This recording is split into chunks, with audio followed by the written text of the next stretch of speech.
नमस्कार. श्रवणानंद उपक्रमांतर्गत आपण ऐकतो आहोत शुभांगी भडभडे लिखित मृत्युंजयाचा आत्मयज्ञ. लोक आपल्याला विज्ञानवादी म्हणतात, परंतु विज्ञानाच्याही पलीकडे जातं ते न कळणारं दैवच. आपण दैववादी नाही आणि म्हणूनच दैव प्रत्येक वेळी समोर येऊन सिद्धच करतं स्वतःला. तो कैदी मित्र आला आणि तसाच निघून गेला. जेलर बारी आज अतिशय आनंदात होता.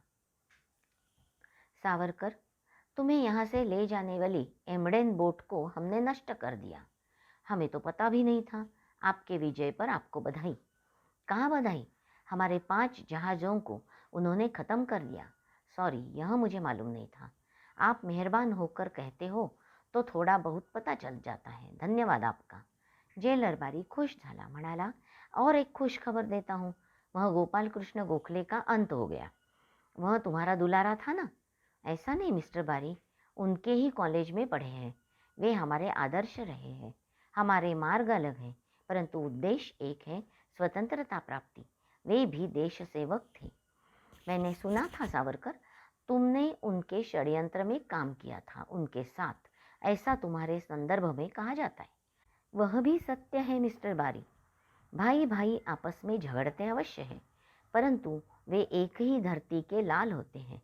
होता है संघर्ष, होता है मान अपमान, बोले जाते हैं कटु वचन, यह सब चलता ही रहता है। फिर भी हम माँ के एक लाल एक जैसे होते हैं। उनकी यह निधन की वार्ता सुनकर हम बहुत दुखी हो गए। बोलता बोलता ते एकदम म्हणाले, मिस्टर बारी, हमारे देश के बारे में, लोगों के बारे में हम इतना अधिक जानते हैं, शायद महाराष्ट्र के तथा देश के लोगों को भी नहीं जानते होंगे. जेलर बारी काही न बोलता निघून गेला. तसं त्यांनी नेमून दिल्याप्रमाणे कोलू फिरवायला सुरुवात केली. अनेक वर्ष कदान्न खाल्ल्याने, अखंड परिश्रमाने त्यांच्या शरीरात प्रचंड थकवा आला होता. आता हे मानेवरचं जोखड ठेवता ठेवता हातून घसरलं आणि पायावर पडलं.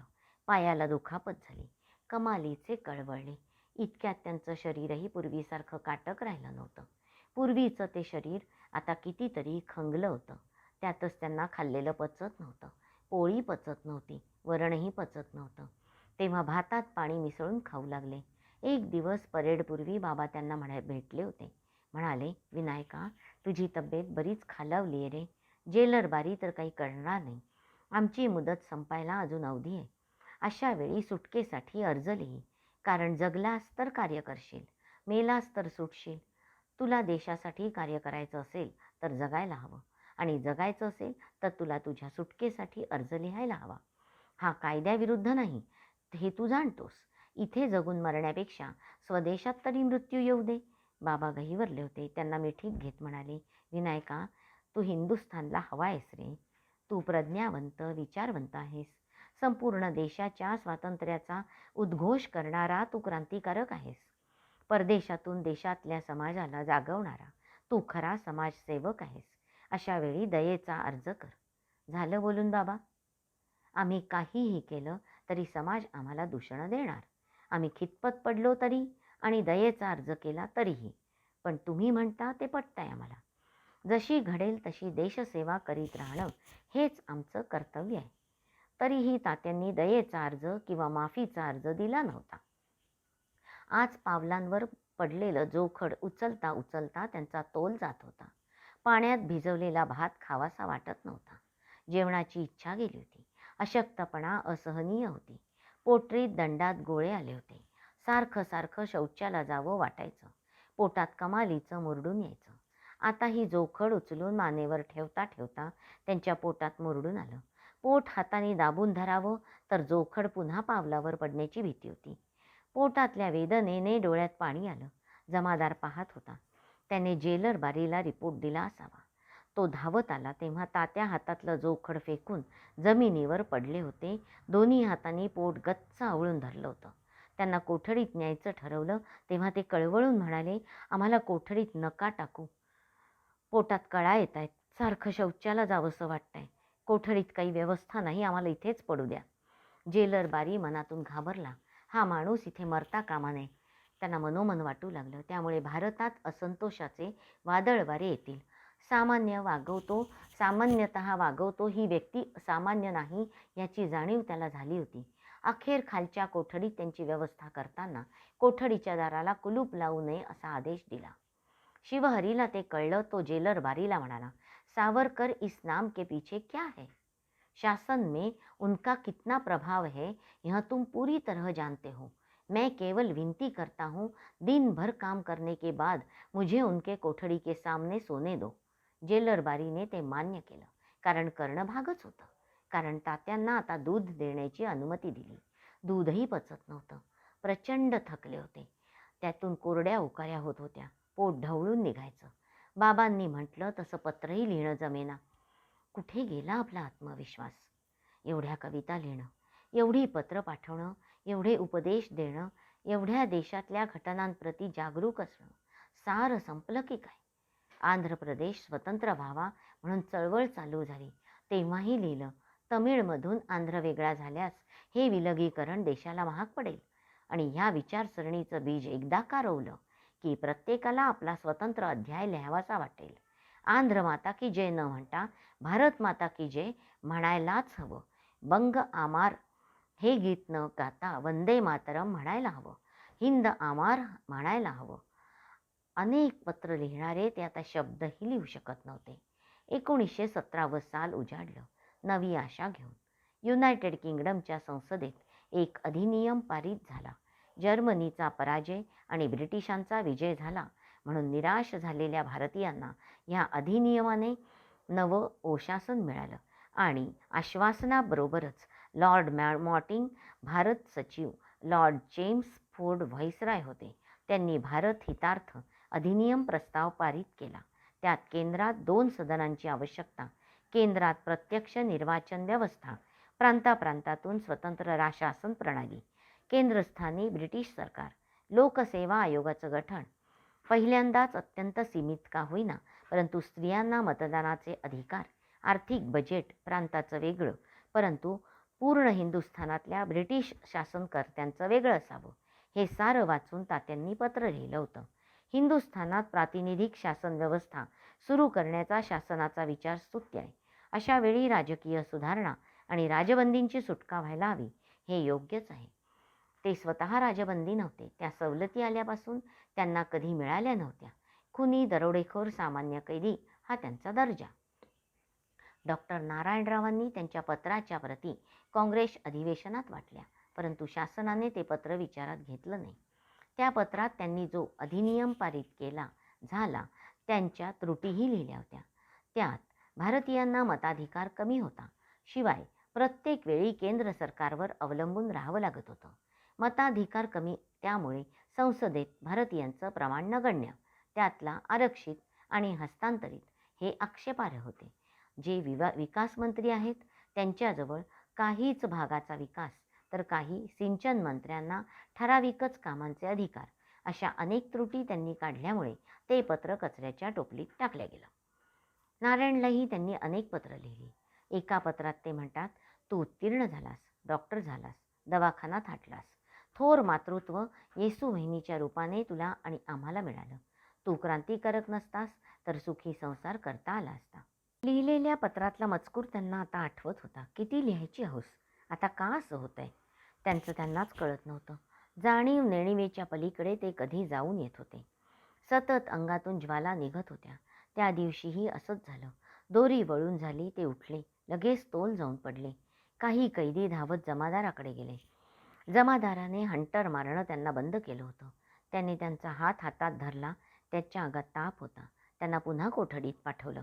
जेलर बारी म्हणाला, गेला संपूर्ण महिना हे असं चालू आहे. सतत ताप येतोय त्यांना. जेवणही तोळामासा उरलंय. मला वाटतं त्यांची ही बहुधा वेळ भरत आली असावी. इथे सावरकर मेला तर भारत देशात जागोजागी वणवे भेटतील. काय करावं यांचं. पण इथे मृत्यू त्याचा नकोच. जमादार बारी ऑफिसमध्ये गेले. तिथल्या अधिकाऱ्यांना सांगितलं, मिस्टर बॅरी, तुम्ही ही खूप मोठी मिस्टेक केली. त्याला त्वरित हॉस्पिटलमध्ये न्या. इथल्या शिक्षा अगोदरच लंडन, बर्लिनपर्यंत आणि जगात पोचल्या आहेत. आता हे प्रकरण फार महागात पडण्याआधी त्यांना हॉस्पिटलमध्ये घेऊन जा. तरी मी सावरकरला रॉस आयलंड दिसेल, निसर्ग दिसेल अशी कोठडी दिली. परंतु त्याच्या पोटाच्या तक्रारीमुळे त्याला तळमजल्याची खोली दिली. दूध दिलं ते मला सांगू नका. सावरकर काय आहे तुम्हाला कळलं नाही म्हणून तुम्ही असे वागलात. आता मात्र जेलर बारीची पाचावर धारण बसली. तो जमादारासहित त्यांच्या कोठडीत आला. शिवहरीची त्यांची विशेष मैत्री म्हणून त्याला बोलावून घेतल्यावर जेलर बॅरी म्हणाला, शिवहरी, सावरकरला बरं वाटत नाही. त्याला हॉस्पिटलमध्ये न्यावं लागणार. तेव्हा तू 2 दिवस त्यांना शुद्ध येईपर्यंत तिथे राहा. चालेल ना? जेलर बॅरीची इतकी विनम्र भाषा ऐकून शिवहरी चक्रावलाच. परंतु जेलर बारी म्हणाला, बाबाला मात्र सांगू नको. त्याने मानेने होकार दिला आणि तात्यांना हॉस्पिटलमध्ये ॲडमिट करण्यात आलं होतं. हॉस्पिटलच्या त्या भयाण रात्री तात्यांना एकदम जाग आली. त्यांच्या वॉर्डामध्ये ते एकटेच असल्याचं जाणवलं. समोरच टांगलेलं भिंतीवरचं कॅलेंडर पाहिलं. इथे येऊन 8 दिवस झाले होते. सचेतन अचेतन अवस्थेत 8 दिवस पडले होते. त्यांनी उठण्याचा प्रयत्न केला. कमरेखाली पावलापर्यंत विलक्षण कळ गेली. परत त्यांनी आपलं मस्तक उशीवर ठेवलं. हॉस्पिटलमध्ये निःशब्द शांतता होती. दूर कुठेतरी रडण्याचा, विव्हळण्याचा आवाज येत होता. उठून चालत जाऊन बघावं त्राण नव्हतं. अचानक कोपऱ्यात त्यांना परिचारिका झोपलेली दिसली. मनाशी हसले. या भीषण शांततेतही परिचारिका लघुमृत्यूच्या निद्रेत अनुभव घेतेय. ह्याच मृत्यूच्या साखळीतून आपण इथे आलो. परंतु हात किंवा पाय उचलायचं त्राणही आपल्यात नाही. हे मृत्यूचे संकेत तर नव्हे. प्रश्न मृत्यू येण्याचा नाही, परंतु अशाच स्थितीत यावा हे योग्य नव्हे. मृत्यूला कदाचित या भयाण शांततेचं भयच वाटेल. बाहेर पाऊस कोसळतोय, आत शांतता आहे. दुसऱ्या वॉर्डमधला विव्हळण्याचा, रडण्याचा आवाज आहे. मृत्यूला इथे येताना भीती वाटू नये, परंतु दया आली आणि भीती वाटलीच तर आपण स्वतःच त्याचं स्वागत करायला हवं. त्यांना एका मातेच्या इंग्रजी लेखकाची कथा आठवली. अशाच एका भीषण रात्री प्रत्यक्ष मृत्यू दारात येतो. मातेला कॉफी करायला सांगून तिच्या मुलाला आपल्यासह घेऊन जातो. माता त्याला शोधत असंख्य अडचणी पार करीत मृत्यू लोकापर्यंत जाते. तो म्हणतो, शेकडोंचे मृत्यूदेह इथे आहे. तुझा मुलगा ओळख. आणि त्याला ओळखते. मृत्यू म्हणतो, तू माता होतीस आणि म्हणूनच इथवर आलीस. मुलाला ओळखलंस, पण ह्याचं भविष्य दाखवल्यावर मी केलं तेच योग्य असं तुलाही वाटेल. आज ग्रीक पौराणिक लोककथेप्रमाणे प्रॉमेथियसला एका झाडाला बांधलेलं असतं. गरुड येऊन त्याच्या एकेका पावलाचा, हातांचा लचका तोडून नेतो. तात्या विचारात पडले. शेकडो मृतदेहातून आमची धरती आम्हालाच ओळखेल का? आमचं पुढचं भविष्य जर आरोप प्रत्यारोपांना, उपेक्षेने, लज्जेने अवनत होणार असेल तर मृत्यू तू ये. त्या प्रॉमेथियससारखे आम्हाला वारंवार लचके तोडून, अनेक जीव घेण्या अडचणीतून टाकून हे मृत्यू तू आम्हाला नेण्यापेक्षा तू आत्ताच ये. आम्ही तुझी प्रतीक्षा करतोय. समाज आमच्यावर शेकडो आरोप करू देत, आम्हाला दूषणं देऊ देत, लांछनं लावू देत. आम्ही मृत्यू येईल म्हणून भयभीत झालो नाही, परंतु आज हतबल, असहाय्य, अगतिक होऊन मृत्यूशय्येवर आहोत. रणांगणात मृत्यू येणारा वीर तोच असतो, परंतु मृत्यू आम्ही आमचा क्षणभरही विचार न करता देशहिताचा विचार केलाय. म्हणूनच निर्भयपणे तुला आमंत्रित करतोय, तुला आव्हान देतोय, ये मृत्यू ये. ये मृत्यू ये तू ये. यावया प्रीती निघालाची असशील, जरी ये तरी सुखे. मी वृषाली केळकर आजच्या वाचनाचा येथे समारोप करते. हरिओम तत्सत. श्रीकृष्णार्पणमस्तु.